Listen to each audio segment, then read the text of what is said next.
Hello three N family, कैसे हो आप सब। आई होप कि आप सभी लोग अच्छे होंगे। देखो गाइस, एक दो दिन से इलेक्ट्रिसिटी का इशू चल रहा है, तो वीडियो का टाइम टेबल थोड़ा सा बिगड़ा रहेगा जब तक कि ये इशू पूरी तरीके से सॉल्व नहीं हो जाता। और इसीलिए मुझे नहीं पता कि मैं लॉन्ग वीडियोस बना पाऊंगा या नहीं बना पाऊंगा, क्योंकि लैपटॉप ज़्यादा चार्ज नहीं है और मुझे वीडियो अपलोड भी करना है। तो चलो देखते हैं क्या होने वाला है, जो भी होगा हम लोग देखेंगे। तो आप फटाफट से लाइक मार दो, सब्सक्राइब नहीं किया तो सब्सक्राइब कर लो और एक प्यारा सा कमेंट कर दो। अब हम लोग शुरू करते हैं अपने एपिसोड को। पिछले एपिसोड में हमने देखा था कि जोयान और बाकी लोगों ने वो फॉर्मेशन तोड़ दी थी। मैं उस एपिसोड को ज्यादा एक्सप्लेन नहीं करूंगा, आप लोगों ने नहीं देखा तो पिछला एपिसोड जाकर देख लो। हम लोग चलते हैं सीधा न्यू एपिसोड में। तो इस एपिसोड की स्टार्टिंग होती है जस्ट वहीं से, जहाँ पे सभी लोग काफी ज्यादा एक्साइटेड होकर कहते हैं कि हमने फॉर्मेशन को तोड़ दी, हमने कब फॉर्मेशन को तोड़ दी, और एक दूसरे के गले लगने लगते हैं।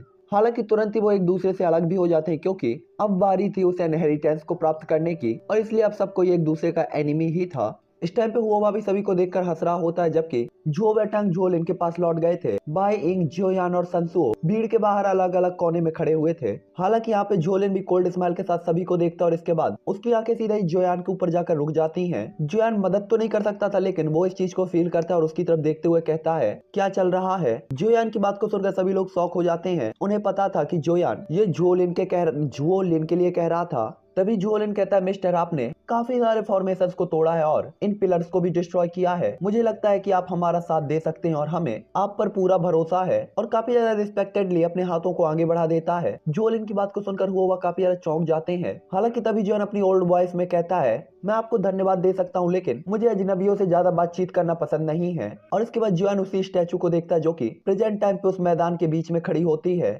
हालांकि झोबो टांग को ये बिल्कुल भी पसंद नहीं आता और वो आगे बढ़ने ही वाला था, लेकिन जोलिन उसे तुरंत ही रोक देता है। हालांकि तभी वाइंग कहता है, सब लोग क्योंकि फॉर्मेशन तोड़ चुकी है, तो अब ये इनहेरिटेंस को लेने का टाइम होना चाहिए और ये आपकी स्ट्रेंथ पर डिपेंड करेगा कि कौन इसे ले सकता है। और इतना कहने के बाद सभी की नजरें सीधा ही उसी स्टैचू की तरफ बढ़ने लगती हैं और इसके बाद सभी लोग एक दूसरे पर झपटने लगते हैं और आगे बढ़ने लगते हैं। इस टाइम पे सभी लोग काफी ज्यादा अलर्ट भी रहते हैं, क्योंकि उन्हें पता था कि भले यहाँ पे 3 स्टार डाउडी लेवल का वॉरियर ही क्यों ना हो, अगर इतने सारे लोग एक साथ उस पर अटैक करेंगे तो वो इनसे डॉच नहीं कर पाएगा। इस टाइम पे जुआन सबसे आगे जा रहा होता है और उसके बाद काफी सारे लोग उसके पीछे जा रहे थे और सबका टारगेट स्टैचू के हाथ का वही इनहेरिटेंस था।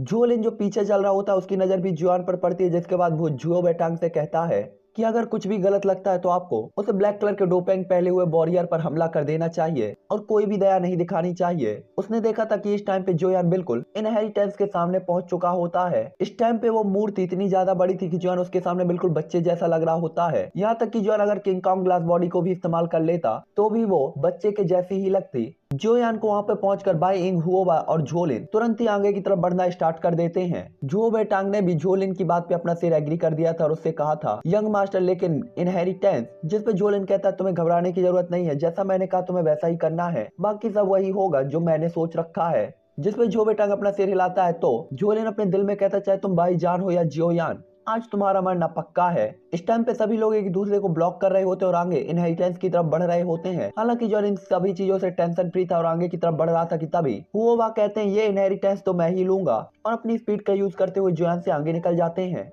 तभी वाइंग कहता है, लगता है तुम मुझे भूल गए, और तुरंत ही हुओबा को ब्लॉक कर देता है। जिसपे हुओबा कहता है, तुम मुझे ब्लॉक करना चाहते हो। जिसपे वाइंग कहता है, क्या मैं ऐसा नहीं कर सकता। ये सुनकर हुओबा कहता है, आओ फिर कोशिश कर लो। और इसके बाद तुरंत ही उनका एक मुक्का और पाम अटैक एक दूसरे से टकरा जाते हैं और फ्लक्चुएशन स्टार्ट हो जाता है और दोनों अगल बगल अपनी अपनी जगह से दो दो कदम पीछे हट जाते हैं। हालांकि जहां पे ये दोनों फाइट कर रहे थे उसी टाइम पे उन्हें फील होता है कि संसुओ अचानक ही उस स्टैचू के हाथ के पास पहुंच चुका है। ये देखकर सभी लोग के फेस इंप्रेशन चेंज हो जाते हैं। हालांकि तभी जोयान भी संसुओ के सामने आ जाता है, जो देखकर संसुओ कहता है, क्या तुम मेरे साथ कंपटीशन करना चाहते हो। जिसपे जोयान कहता है, मैं अकेला नहीं हूँ जो इस इनहेरिटेंस के लिए कंपटीशन में हूँ, अगर मैं इसे छोड़ भी देता हूँ तो भी काफी सारे लोग होंगे जो पीछे नहीं हटेंगे। ये सुनकर संसुओ तुरंत ही कहता है, दफा हो जाओ, और इसके बाद इनहेरिटेंस को पकड़ने के लिए आगे बढ़ता है। तभी जोयान भी आगे बढ़ जाता है, साथ ही साथ बाई इंग और हुओबा भी आगे बढ़ जाते हैं। ये देखकर संसुओ तुरंत अपनी डुइकी को चार्ज करके 3 डुइकी पिलर से बाई इंग, हुओबा और जोयान पर अटैक कर देता है।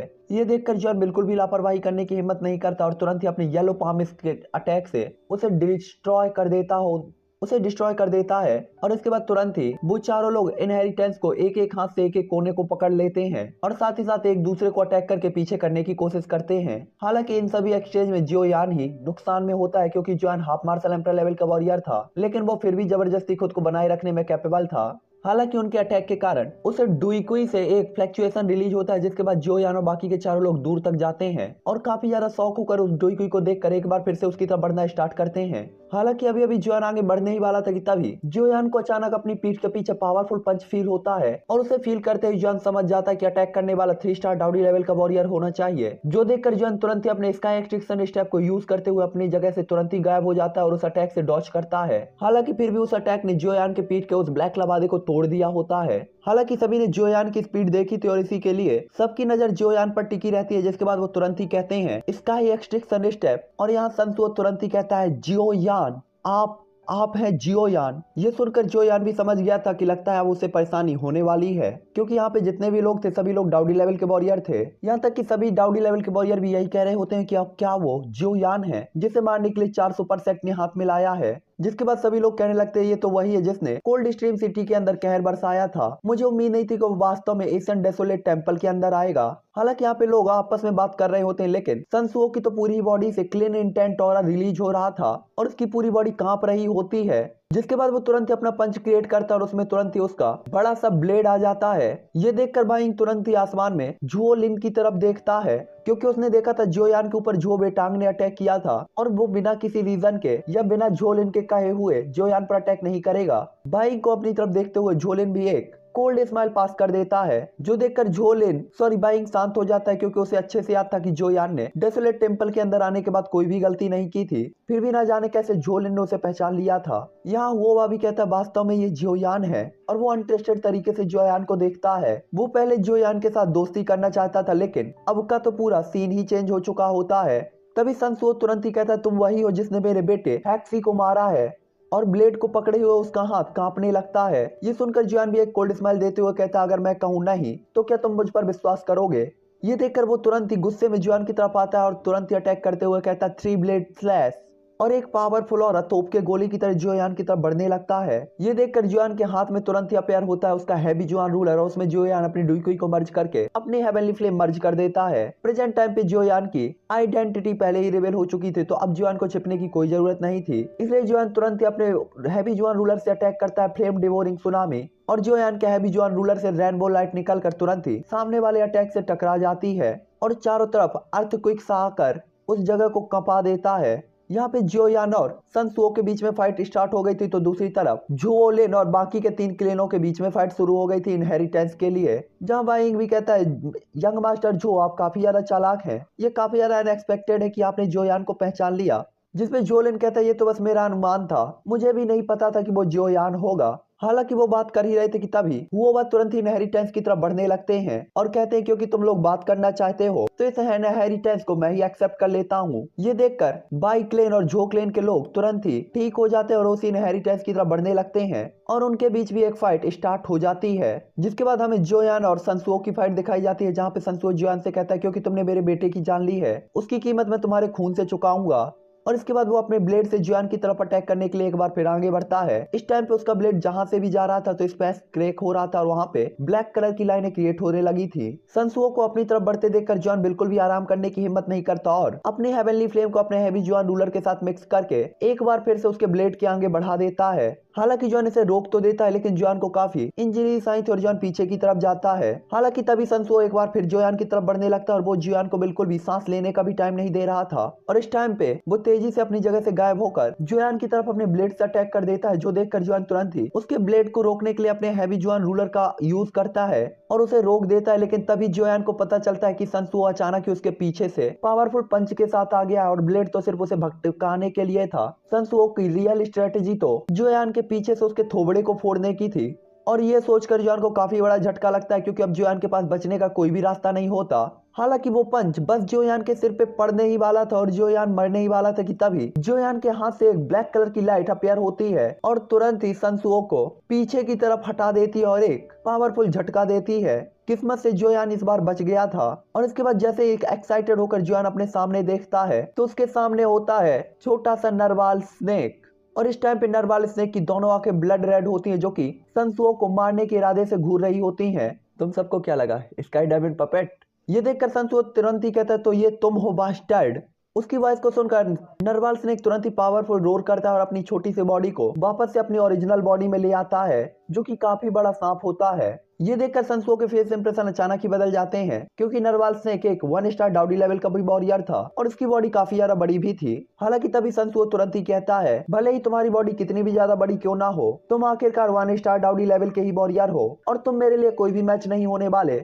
उसकी बात को सुनकर जुआन तुरंत ही कहता है, ओह क्या ऐसा है, क्योंकि वो तुम्हारे लिए कोई भी मुकाबला नहीं है, तो अगर मैं इसमें शामिल हो जाऊं तो क्या होगा। जोयान की बात को सुनकर संसुओ कुछ भी नहीं कहता और तुरंत ही अपने ब्लेड के साथ नरवाल स्नेक की तरफ बढ़ने लगता है। और इस टाइम पे फाइट में बाकी डाउडी लेवल के वॉरियर भी एक दूसरे से लड़ना स्टार्ट कर चुके होते हैं, क्योंकि यहाँ पे हर किसी को वो इनहेरिटेंस हर कीमत पे चाहिए था। यहाँ पे फाइट में संसुओ भी जोयान और नरवाल स्नेक को एक एक करके सप्रेस कर रहा होता है। हालांकि तभी जोयान के हाथ से अपेयर होती है उसकी black diamond puppet northern king, और अब जोयान का ग्रुप थोड़ा और बड़ा हो गया था। और इस टाइम पे संसुओ के अटैक को रोककर नॉर्दर्न किंग ने उसे एक धर के पंच मारा था।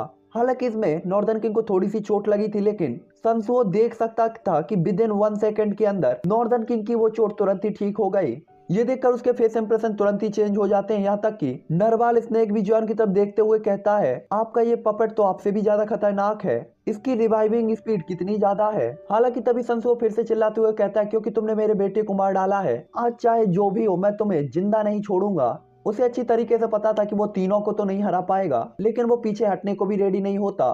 तभी संसुओ एक बार फिर से जोयान के स्काई डायमंड पपेट पे अटैक करता है और उसकी चेस्ट पे छेद हो जाता है, लेकिन होता वही है जो पहले हुआ था। पपेट तुरंत ही उसे रिकवर भी कर लेता है ब्लैक लाइटिंग बोल्ट के साथ। ये देखकर नरवाल स्नेक जोयान की तरफ देखते हुए कहता है, ये कितनी ज्यादा खतरनाक है, मुझे तो लगता है कि इसकी स्ट्रेंथ के बाद आपको कुछ करने की जरूरत ही नहीं है, बस आपको इसे ऑर्डर देना है और ये किसी को भी आपके लिए मौत के घाट उतार देगा। नरवाल स्नेक की बात को सुनकर जोयान हेल्पलेस तरीके से स्माइल करने लगता है, क्योंकि उसे भी पता था कि उसका ये पपेट कितना ज्यादा एक्स्ट्रा ऑर्डिनरी है। हालांकि यहाँ पे संसुओ ये देखकर काफी ज्यादा नाराज होता है कि ये दोनों वास्तव में उसके सामने मजाक करने और एक दूसरे से बात करने की हिम्मत करते हैं। इसलिए वो तुरंत ही चिल्लाते हुए कहता है, क्या तुम दोनों सच में सोचते हो कि मैं तुम्हें खत्म नहीं कर सकता। और इसके बाद उसकी बॉडी से उसकी तुरंत ही पीली कलर की डुईक्यू निकलने लगती है और उसका और अचानक ही काफी ज्यादा तेजी से बढ़ने लगता है और देखते ही देखते 3 स्टार डाउडी लेवल के पीक लेवल तक पहुंच जाता है। ये देखकर जोयान तुरंत ही कहता है, हेड इन टेक्निक। हालांकि तभी संसुओ अपनी जगह से गायब होकर तुरंत ही जोयान के सामने आ जाता है और उससे तुरंत ही कहता है, इतने सालों में तुम पहले पर्सन हो जिसने मुझे ब्लड ट्रांसफॉर्मेशन स्किल का यूज करने पर मजबूर किया है। और इसके बाद वो अटैक सीधा ही जोयान के ऊपर कर देता है। हालांकि तभी नरवाल स्नेक बीच में आ जाता है, लेकिन 3 स्टार डाउडी लेवल की पूरी ही पावर उसने ओपन कर दी थी, जहाँ पे नरवाल स्नेक भला 1 स्टार डाउडी लेवल की पावर के साथ उसे कैसे रोक सकता था। इसीलिए वो तुरंत ही नरवाल स्नेक को एक ही अटैक के साथ दूर भेज देता है। तभी जोयान का नॉर्दर्न किंग उसके पास आ जाता है। हालांकि नॉर्दर्न किंग की भी वही हालत होती है और इसके बाद वो तुरंत ही चिल्लाते हुए कहता है, जोयान अपनी लाइफ मुझे सौंप दो। और इसके बाद एक बार फिर से आगे की तरफ बढ़ता है, लेकिन नरवाल स्नेक और नॉर्दर्न किंग तुरंत ही उड़ते हुए एक बार फिर उसे रोकने के लिए आगे बढ़ते हैं। और 2-3 बार ऐसा करने के बाद भी संसुओ उन्हें हर बार उड़ता हुआ भेज देता था और बोर से रोकने में कैपेबल नहीं थे। इस टाइम पे जोयान ने देख लिया था कि नरवाल स्नेक की जो डुईक्यू तेजी से वीक होती जा रही है। ये देखकर जोयान भी अपनी डुईक्यू को तुरंत अपने हैवी जोयान रूलर में डालने लगता है और तुरंत ही जोयान का हैवी जोयान रूलर ब्लड रेड हो जाता है और उससे उसकी पावरफुल हेवनली फ्लेम रिलीज होने लगती है, जो कि एक काफी पावरफुल लेयर की तरह पूरे ही हैवी जोयान रूलर को कवर कर लेती है। और जोयान रेडी हो जाता है, तभी संसुओ भी अपने सामने आने वाले नरवाल स्नेक को एक बार फिर से पावरफुल पंच मारता है, जिससे नरवाल स्नेक गेंद की तरह पीछे की तरफ जाता है और इनहेरिटेंस की वही बॉल नरवाल स्नेक के जस्ट सामने होती है। ये देखकर नरवाल स्नेक तुरंत ही उस इनहेरिटेंस की डुईक्यू को अपने बॉडी के अंदर अब्सॉर्ब कर लेता है। और अगर संसुओ को छोड़ दिया जाए तो बाहरी दुनिया में सभी लोग काफी ज्यादा चौंक जाते हैं और उन सभी को लगता है एक बहुत बड़ा झटका। यहाँ तक कि तीनों क्लेन के मेंबर भी यहाँ पे सदमे में रहते हैं कि जिस डुईक्यू के लिए वो फाइट कर रहे होते हैं वो इनहेरिटेंस नरवाल स्नेक ने स्वैलो कर लिया था। जिसके बाद तो पूरे ही मैदान में किलिंग इंटेंट और चारों तरफ फैलने लगता है और सभी के माहौल और भाव तुरंत ही गंभीर हो जाते हैं। जिसके बाद सभी लोग नरवाल स्नेक की तरफ देखते हैं और कहते हैं, इसने सच में डुईक्यू इनहेरिटेंस को फॉलो कर लिया है। और इसके बाद वो लोग काफी नाराजगी से संसुओ की तरफ देखने लगते हैं, क्योंकि उन्हें पता था ये सब संसुओ के कारण ही हुआ है। अगर उसने नरवाल स्नेक को मुक्का नहीं मारा होता और वो पीछे नहीं गया होता तो वो कभी भी इस इनहेरिटेंस को फॉलो नहीं कर पाता। हालांकि संसुओ तो इस समय पूरी चीजों से अनजान था और वो जब आसपास के लोगों के इस किलिंग इंटेंट ऑरा को फील करता है तो तुरंत ही काफी ज्यादा चौंक जाता है। हालांकि अभी भी उसे कुछ भी पता नहीं था, इसीलिए वो तुरंत ही अपने ब्लेड को लेकर जियोयान की तरफ बढ़ता है और कहता है क्योंकि तुमने मेरे बेटे को मारा है तो अब तुम मरो। और इसके बाद उसका जो ब्लेड होता है जैसे ही जियोयान के गले में पड़ने ही वाला होता है और जियोयान का हैवी जुआन रूलर उसके ब्लेड से टकराने ही वाला होता है कि तभी अचानक उनके बीच में अपेयर होता है एक फिगर जो कि तुरंत ही अपने पावरफुल ऑरे के साथ सनसुओ को काफी दूर तक उड़ता हुआ भेजता है और ये होता है नरवाल स्नेक। ये देखकर सनसुओ काफी ज्यादा चौंकते हुए कहता है आखिरकार इसे क्या हुआ, इसका ऑरा इतना खतरनाक क्यों है। यहाँ तक कि जॉन भी काफी ज्यादा सीरियस हो जाता है क्योंकि उसने देखा था नरवाल स्नेक की पावर अचानक ही काफी ज्यादा बढ़ गई है और नरवाल स्नेक की पावर 3 स्टार डाउडी लेवल तक पहुंच चुकी है और ये अभी भी बढ़ती ही जा रही है। इसीलिए यहाँ पे जियोयान और नरवाल सनसुओ दोनों ही काफी ज्यादा हैरान होते हैं और इस बात से अनजान होते हैं कि आखिरकार क्या हुआ। हालांकि तभी बाइंग कहता है सनसुओ मुझे लगता है कि तुम्हें पूछना चाहिए कि क्या हुआ है। और इसके बाद सभी की कोल्ड नजरें सीधा ही सनसुओ के ऊपर पड़ जाती हैं और वो खुद से ही सोचता है आखिरकार इस मैटर का मेरे से क्या लेना देना है। तभी हुओवा कहता है हमें लगता है सनसुओ पूरी तरीके से अनजाने कि अभी अभी क्या हुआ, हमें उसे बताना चाहिए। ये सुनकर सनसुओ तुरंत ही गुस्से में चिल्लाते हुए कहता है तुम सब आखिरकार कहना क्या चाहते हो। ये सुनकर हुआ तुरंत ही सनसुओ को वो बताते हैं जो पहले हुआ था। ये सुनकर तो जो यार थोड़ा सा रिलैक्स फील करता है क्योंकि अगर डुई को इनहेरिटेंस नरवाल स्नेक को मिल गया था तो ये तो जान के लिए खुशी की बात थी क्योंकि आखिरकार नरवाल स्नेक उसके ग्रुप में था और अगर उसकी पावर बढ़ती है तो जियान के पास होगी एक्स्ट्रा सिक्योरिटी और एक्स्ट्रा पावर और जियान को डेसोलेट जर्नी में अब टेंशन लेने की जरूरत नहीं थी क्योंकि नरवाल स्नेक की मौजूदा पावर के साथ वो चारों क्लेन भी जियोयान से और नरवाल स्नेक से फाइट लेने में 100 बार सोचेंगे। हुआ की बात को सुनकर सनसुओ के भी फेस इंप्रेशन बिल्कुल हरे हो जाते हैं। हालांकि यहाँ पे भीड़ में सभी लोग काफी ज्यादा नाराज थे लेकिन सबसे ज्यादा नाराज होता है जुओलिन क्योंकि उसके स्टार 2 स्टार डाउडी लेवल पर पहुंच गई थी और उसे ये इनहेरिटेंस हर कीमत पे चाहिए था लेकिन सनसुओ के कारण उसका ये प्लान पूरी तरीके से फ्लॉप हो गया था। हालांकि उसे अच्छी तरीके से पता था कि प्रेजेंट टाइम पे वो सनसुओ पर अटैक नहीं कर सकता क्योंकि यहाँ पे 2 क्लेन के मेंबर तो थे ही साथ यहाँ पे जियोयान भी था, इसीलिए वो चुपचाप खुद को कंट्रोल करता है सही टाइम के लिए। इस टाइम पे सनसुओ भी जियोयान को बिल्कुल ऐसे देख रहा होता है जैसे कि वो जियोयान के टुकड़े टुकड़े कर देना चाहता हो लेकिन जैसे ही उसकी नजर जियोयान के बगल में खड़े हुए नरवाल स्नेक पर पड़ती है तो उसे पता था कि वो जियोयान को टच भी करने नहीं देगा, इसलिए तुरंत ही चिढ़ाते हुए कहता है जियोयान मुझे मत बताओ कि तुम हमेशा पीछे छिपना जानते हो, पहले तुम्हारा वो पपेट और अब ये तुम्हारा सा छोटा सा मैजिकल बीस्ट। इस टाइम पे उसे काफी ज्यादा गुस्सा होता है और उसे नहीं पता होता कि वो क्या कह रहा है लेकिन तभी उसकी बात सुनकर जियोयान कोल्ड स्माइल पास करते हुए कहता है मुझे ये मत बताओ कि सन क्लैन का हर कोई डाउडी लेवल के वॉरियर होने के बाद भी हाफ मार्शल एम्परर लेवल के वॉरियर्स के साथ फाइट करना चाहता है। मुझे ऐसा लग रहा है कि कुत्तों ने शेरों की खाल ओढ़ रखी है। ये सुनकर सनसुओ तुरंत ही चिल्लाते हुए कहता है जियोयान और उसकी आंखें पूरी ब्लड रेड हो जाती हैं और वो तुरंत ही अपने डैगर को लेकर जियोयान की तरफ बढ़ता है लेकिन तभी पावरफुल रोर के साथ नरवाल स्नेक दे पूंछ मारता है उसको और उड़ता हुआ सनसुओ एक बार फिर से पीछे की तरफ जाता है। साथ ही साथ खून की उल्टियां भी उसने स्टार्ट कर दी थी और इस टाइम पे उसने फील किया था कि नरवाल स्नेक का ये अटैक पहले वाले अटैक से काफी ज्यादा पावरफुल है, साथ ही साथ इस बार का और उसे सप्रेस कर रहा था जो देखकर वो तुरंत ही कहता है 3 स्टार डाउडी लेवल का इंटरमीडिएट लेवल, इसकी पावर इतनी जल्दी कैसे बढ़ सकती है। हालांकि उन्हें अच्छी तरीके से पता था कि नरवाल स्नेक ने इनहेरिटेंस को स्वेलो कर लिया है और यहाँ पे किसी को भी नहीं पता था कि उसकी पावर कितनी बढ़ने वाली है और कब तक बढ़ने वाली है।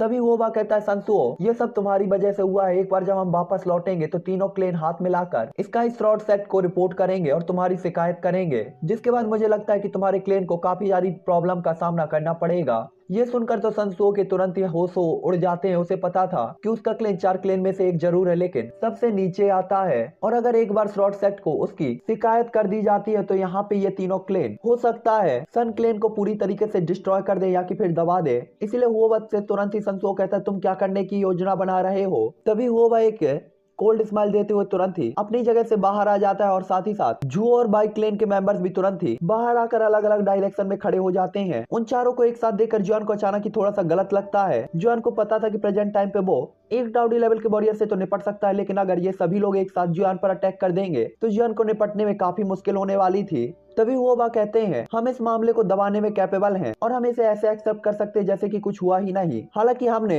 इनहेरिटेंस को तो खो दिया है लेकिन हम यहाँ से खाली हाथ नहीं लौट सकते, इसीलिए हम जियोयान को अपने साथ लेकर जाएंगे और ये हमारी गलतियों को सुधारने के लायक होगा।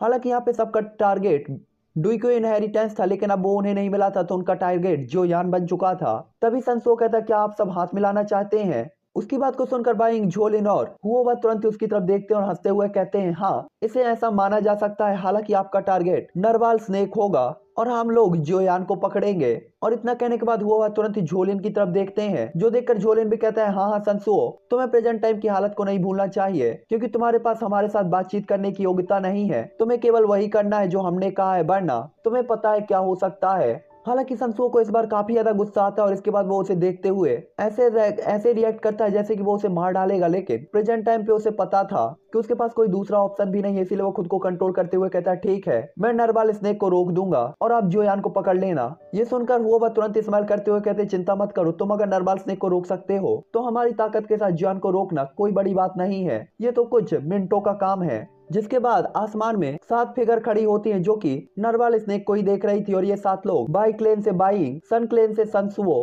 हुओ क्लेन से हुओवार हुओ तियान, साथ ही जुओ क्लेन से जुओ बेटांग और जुओलिन और नरवाल स्नेक होते हैं। साथ ही वहीं पे बीच में जोयान भी खड़ा हुआ था। इस टाइम पे नरवाल स्नेक का और अभी तेजी से बढ़ता हुआ जा रहा था, जिसके कारण सभी लोग के फेस इंप्रेशन काफी ज्यादा भद्दे हो चुके थे, क्योंकि वो थोड़े ही टाइम के अंदर एडवांस 3 स्टार डाउडी लेवल तक पहुंच चुका था, जबकि डाउडी लेवल के 1 स्टार से दूसरे स्टार में ब्रेक थ्रू करने के लिए कई 100 सालों का टाइम लग जाता था। और यहाँ पे झोलिन को तो सबसे ज्यादा गुस्सा आ रहा था, क्योंकि उसे पता था नरवाल स्नेक की जगह उसे होना चाहिए था। हालांकि अब सोचने का कोई भी मतलब नहीं था, इसीलिए वो नरवाल स्नेक को इग्नोर करके जोयान की तरफ देखने लगता है। उसे पता था कि अब उसे इनहेरिटेंस तो नहीं मिला, लेकिन वो खाली हाथ भी नहीं जा सकता, इसीलिए टारगेट अब जोयान था। हालांकि तभी बेइंग कहता है, संसुओ उस नरवाल स्नेक को तुम्हारे ऊपर छोड़ा जाता है। ये देखकर संसुओ कहता है, मुझे पता है। और इसके बाद नरवाल स्नेक की तरफ देखते हुए कहता है, क्या तुम मुझसे लड़ना चाहोगे? और इसके बाद काफी ज्यादा ब्लड रेड गुस्से वाली आंखों से नरवाल स्नेक की तरफ देखता है, तो नरवाल स्नेक तुरंत ही पावरफुल रोर करता है और काफी ज्यादा रिच पावरफुल और उसकी बॉडी से रिलीज होने लगता है, जो कि 3 स्टार डाउडी लेवल के एडवांस लेवल पर होता है। यहाँ तक कि संसुओ ने भी यहाँ पे अपनी हिडन टेक्निक का यूज करके इस लेवल तक अपना ऑरा बढ़ाया था, लेकिन नरवाल स्नेक का ये नॉर्मल ऑरा होता है, जिसके कारण संसुओ थोड़ा सा सप्रेस हो रहा था। लेकिन वो दोनों तुरंत ही एक बड़ी लड़ाई में कूद पड़ते हैं और दोनों एक दूसरे को सप्रेस करने लगते हैं और फाइट करने लगते हैं। यहाँ पे जोयान और बाकी के लोग भी जोयान के पास आकर एक ट्राइंगल बना लेते हैं, जिसके सेंटर में जोयान खड़ा था। तभी वो कहते हैं, ये काफी ज्यादा अनएक्सपेक्टेड है कि तुम जोयान हो जिसने पूरे वेस्ट रीजन को हिलाकर रख दिया है। मैंने तुम्हारे बारे में काफी सारी बातें सुनी है और तुम चारों सुपर सेट के लिए एक बड़ा सिरदर्द बन चुके हो। मुझे कहना होगा कि तुम्हारे ऊपर जितने भी र्यूमर्स थे वे सब सच में सच है। तुम यंग जनरेशन में काफी बड़े वॉरियर हो। हालांकि इस टाइम पे जोयान उसका एनिमी था, लेकिन जोयान ने उसे काफी ज्यादा सरप्राइज भी किया था। उसकी बात को सुनकर जोयान भी एक कोल्ड स्माइल करके हुआ की तरफ देखते हुए कहता है, एल्डर हुओ, आप मेरे बारे में बहुत कुछ सोचते हैं। आपको वास्तव में एक हाफ मार्शल एम्पर लेवल के वॉरियर से निपटने के लिए इतने सारे डाउडी लेवल के वॉरियर को लाने की जरूरत है? क्या आपके क्लेन ऐसे काम करते हैं? और इसके बाद एक कोल्ड स्माइल उसकी तरफ पास करता है, तो चारों तरफ के डाउडी लेवल के वॉरियर एक दूसरे के कान में कानाफूसी करने लगते हैं और तरह तरह की बातें करने लगते हैं। हालांकि तभी झोलिन कहता है, यदि आप एक साधारण हाफ मार्शल एम्पर लेवल के वॉरियर होते तो स्वाभाविक रूप से इतनी मेहनत नहीं करनी पड़ती, लेकिन आप 4 सुपर सेक्ट को सिरदर्द देने में कैपेबल हैं और हमारे चारों सेक्ट में तबाही मचाने में कैपेबल हैं। आपको कम नहीं आका जा सकता। मिस्टर जोयान, मैंने तो 3 महीने पहले की कोल्ड स्ट्रीम सिटी की फाइट के बारे में भी सुना है, जहां सैकड़ों हाफ मार्शल एम्पर लेवल के वॉरियर को आपने ऐसे ही हरा दिया था, जिसमें काफी सारे 9 star half martial emperor level के वॉरियर थे। तो भला हम आपको नॉर्मल कैसे मान सकते थे?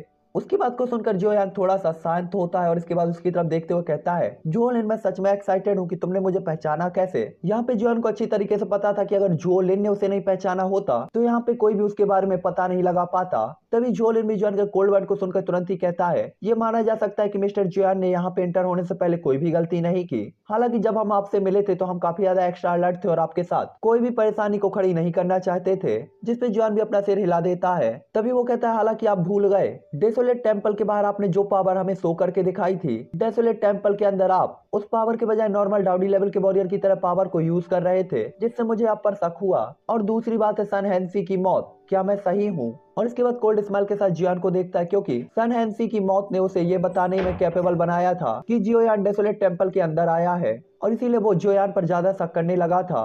उसकी बात सुनकर जियोन काफी ज्यादा गुस्सा होता है, क्योंकि किसी और की चालाकी के कारण टारगेट जियोयान बन गया था। हालांकि प्रेजेंट टाइम पे जोयान को नहीं पता था ये किसने किया, इसीलिए जोयान कुछ कर भी नहीं सकता था। इस टेम्पल के अंदर केवल बाई इंग ही था जिसे जोयान के बारे में पता था। तभी जोलिन कहता है, ऐसा कहा जाता है कुछ महीने पहले कोल्ड स्ट्रीम की फाइट के दौरान आपको बाई इंग लेकर चले गए थे, लेकिन किसी मिस्टीरियस पर्सन ने उन्हें बीच में ही रोक लिया था और आपको उनसे बचा लिया था। क्या ये सच है? और इसके बाद वो तुरंत ही बाइंग की तरफ देखता है, जिसपे बाइंग तुरंत ही कहता है, यंग मास्टर, आपके वर्ड में कुछ छिपा हुआ मतलब है, क्या आप मुझ पे शक कर रहे हैं? तभी जोलिन कहता है, यंग मास्टर, क्लेन लीडर बाइंग, आप ऐसा क्यों कह रहे हैं? मैं तो बस अपनी बात बता रहा हूँ आपको, मैं आप पर शक नहीं कर रहा। और इसके बाद सभी लोग एक कोल्ड स्माइल के साथ जोयान को देखने लगते हैं। इस टाइम पे जॉन ने भी अपने फ्लेम मंत्र को एक्टिवेट करके अपनी डुई कॉपी ने सभी मेरिडियंस और चैनल से क्रॉस करना स्टार्ट कर दिया था, और उसकी पावर धीरे धीरे उसके हैवी जॉन रूलर में इकट्ठा होती जा रही थी, क्योंकि जॉन के पास प्रेजेंट टाइम पे किसी भी मूवमेंट में अपने आप को सेव करने के लिए रेडी रहना जरूरी था। और इसके बाद जॉन के एक थॉट के साथ नॉर्दर्न किंग भी जॉन के बगल में आ जाता है। ये देखकर तीनों लोग काफी ज्यादा उदास हो जाते हैं। उन्हें पता था भले इसकी पावर 1 स्टार डाउडी लेवल पर हो, लेकिन कोई भी नॉर्दर्न किंग को कम आंकने की हिम्मत नहीं करता।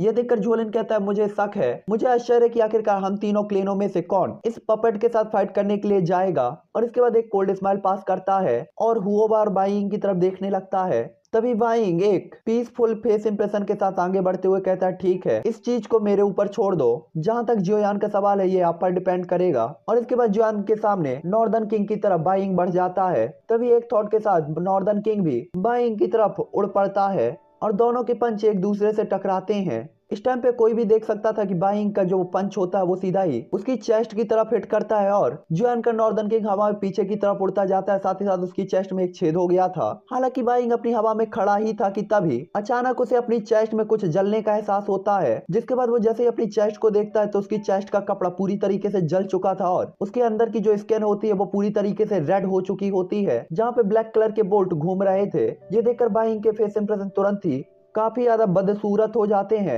उसे पता भी नहीं चला था कि नॉर्दर्न किंग का पंच कब उसे हिट कर गया। इसीलिए वो तुरंत ही गुस्से में चिल्लाते हुए कहता है, मुझे ये मत बताओ कि तुम सब लोग बस यहाँ खड़े होकर देखना चाहते हो। तभी हुओबा कहते हैं, क्लेन लीडर बाई, आप 3 स्टार डाउडी लेवल के वॉरियर हैं, मुझे ये मत बताइए कि आप एक पपेट्स को हराने में कैपेबल नहीं है। ये सुनकर बाइंग तुरंत ही कहता है, अगर आप कर सकते हैं तो करके देख लीजिए। इस टाइम पे बाइंग थोड़ा सा नाराज दिखाई देता है, क्योंकि उसने फर्स्ट एक्सचेंज में ही फील कर लिया था कि नॉर्दर्न किंग की पावर घंटा इजी नहीं है डील करने के लिए। इसीलिए वो तीनों लोग जोलिन, हुओवा और जो बेटांग जोयान की तरफ देखते हैं, जिसके बाद हुओवा तुरंत ही कहता है, जोयान, क्या तुम हमारे साथ जाने के लिए रेडी हो या हम आपको मारकर यहाँ से ले जाएं? जिस पे जोयान कहता है, आई एम सॉरी, टाइम नहीं है, बाद में आना। ये सुनकर हुओवा तुरंत ही गुस्से में चिल्लाते हुए कहते हैं, जिद्दी लड़के, तुम मौत की तलाश कर रहे हो तो मैं तुम्हें जरूर मार डालूंगा। और इसके बाद तुरंत ही अपने हाथ में एक स्वॉर्ड को कंडेंस करते हैं और जोयान की तरफ बढ़ने लगते हैं। और इसी के साथ जो बेटांग, जुओलिन और हुओतियान भी तुरंत ही आगे बढ़ने लगते हैं। ये देखकर जोयान कहता है, मैं भी यहाँ पे पोलाइट रहने की बिल्कुल भी इच्छा नहीं रखता हूँ। उसने देखा था कि चारों लोग उसकी तरफ बढ़ रहे हैं, जिसका मतलब था कि एक बहुत बड़ी फाइट एक बार फिर से स्टार्ट हो चुकी थी। हालांकि इस टाइम पे वो चारों लोग बढ़ते बढ़ते जोयान के बिल्कुल नजदीक ही पहुंच गए थे कि तभी अचानक जोयान भी अपनी आंखों को बंद करके अपनी स्पिरिचुअल पावर को कंडेंस करना स्टार्ट कर देता, और उसके सामने एक और ब्लैक कलर की फिगर अपीयर होती है, जो देखकर चारों लोग काफी ज्यादा सुन्न और शॉक होकर कहते हैं, ये है जियोयान, एक और जियोयान। ये कैसे हो सकता है? ये भूत होगा, नहीं ये जियोयान नहीं हो सकता। इनमें से असली जियोयान कौन है? इस टाइम पे उन्हें भरोसा नहीं हो रहा था कि आखिरकार एक और जियोयान कहां से अपीयर हो गया। हालांकि उन्हें पावर फील कर ली थी कि 5 star half martial emperor level की पावर है दूसरे जियोयान की, लेकिन पहले जियोयान की पावर को देखकर वो दूसरे वाले को भी हल्के में बिल्कुल नहीं ले सकते थे। हालांकि जैसे ही वो लोग चौंक जाते हैं, तभी जियोयान अब से मूवमेंट का फायदा उठाकर तुरंत ही अपनी हेवनली फ्लेम को अपने हैवी जुआन रूलर पर एक अपीयर करता है और अपनी डुइक्वी के साथ फ्यूज करके एक पावरफुल स्लैश अटैक उन चारों की तरफ बढ़ा देता है। ये देखकर सभी लोग अचानक से होश में आते हैं और एक एक कदम पीछे हट के तुरंत ही अपनी डुइक्वी का यूज करते हैं, और जोयान के स्लैश अटैक से उनकी डुइक्वी टकरा जाती है। जिसके बाद होता है वहां पे एक ब्लास्ट और जोयान की जो एल्यूजनरी फिगर होती है तुरंत ही डिस्ट्रॉय हो जाती है, जबकि जोयान पीछे की तरफ बड़ी मुश्किल से उड़ता हुआ जाता है और खुद को कंट्रोल करता है। इस टाइम पे जोयान को पता था 4 डाउडी लेवल के वॉरियरों का अटैक ऐसा बिल्कुल भी नहीं है जिसे जोयान रोक सकता है। साथ ही जोयान को यह भी पता था कि ये चारों क्लेन एक दूसरे से काफी ज्यादा जलते हैं, इसलिए वो एक दूसरे का ज्यादा देर तक कोऑर्डिनेशन नहीं कर सकते और कभी ना कभी जोयान को मौका उठाने का मौका जरूर मिलेगा। इसीलिए जोयान को बस कुछ देर तक अपने आप को बनाए रखना था। तभी वो कहता है, मैंने सोचा था तुम्हारी कुछ तरकीबें पावरफुल होंगी, लेकिन ऐसा लगता है कि मैंने तुम्हें कुछ ज्यादा ही आंका है। जिसके बाद वो तुरंत ही कहता है मैं केवल तुम्हारे लिए इतना ही कहूंगा,